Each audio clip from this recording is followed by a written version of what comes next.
the plan. When we got back to the bedroom, my grandmother took both me and Bruno out of her handbag and put us on the table. "Why on earth didn't you speak up and tell your father who you were?" she said to Bruno. "Because my mouth was full." He jumped straight back into the bowl of bananas and went on with his eating.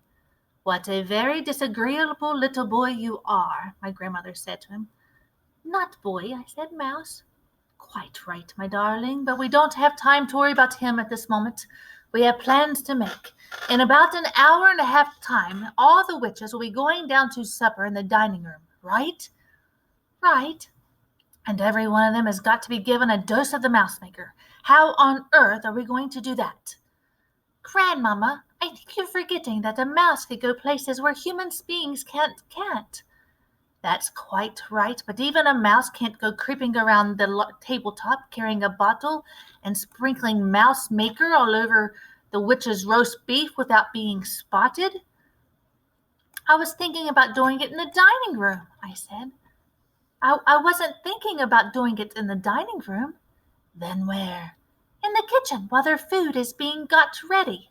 My grandmother stared at me. "My darling, I do believe that turning you into a mouse has doubled your brain power." "A little mouse can go scuttling around the kitchen among the pots and pans, and if he's very careful, no one will ever see him." "Brilliant! By golly, I think you've got it." "The only thing is, how will I know which food is theirs? I don't want to put it in the wrong saucepan. It would be disastrous if I turned all the other guests into mice by mistake, and especially you, Grandmama."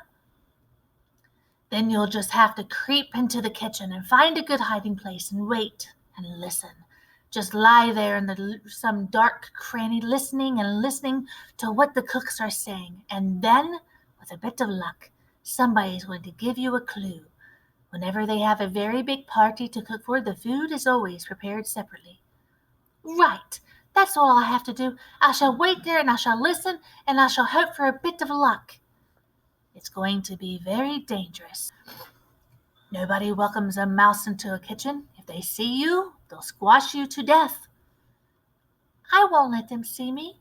"Don't forget you'll be carrying the bottle, so you won't be nearly so quick and nippy." "I could run quite fast standing up with a bottle in my arms. I did it just now. Don't you remember? I came all the way up from the Grand High Witch's room carrying it." "What about unscrewing the top? That might be difficult for you." "Let me try," I said. I took hold of the little bottle, and using both my front paws, I found I was able to unscrew the top cap quite easily. "That's great," my grandmother said. "You really are a very clever mouse." She glanced at her watch. At 7:30, I shall go down to the dining room for supper with you in my handbag. I shall then release you under the table together with the precious bottle, and from then on, you're on your own. You will have to work your way unseen across the dining room to the door that leads into the kitchen. There will be waiters going in and out of that door all the time. You'll have to choose the right moment and nip in behind one of them. But for heaven's sake, be sure that you don't get trodden on or squeezed in the door." "I'll try not to." "And whatever happens, you mustn't let them catch you." "Don't go on about it, Grandmama. You're making me nervous." "You're a brave little fellow. I do love you." "What shall we do with Bruno?" Bruno looked up. "I'm coming with you," he said, speaking with his mouth full of banana. "I'm not going to miss my supper." My grandmother considered this for a moment. "I'll take you along if you promise to stay in my bag and keep absolutely silent." "Will you pass food down to me from the table?" "Yes, if you promise to behave yourself. Would you like something to eat, my darling?" she said to me.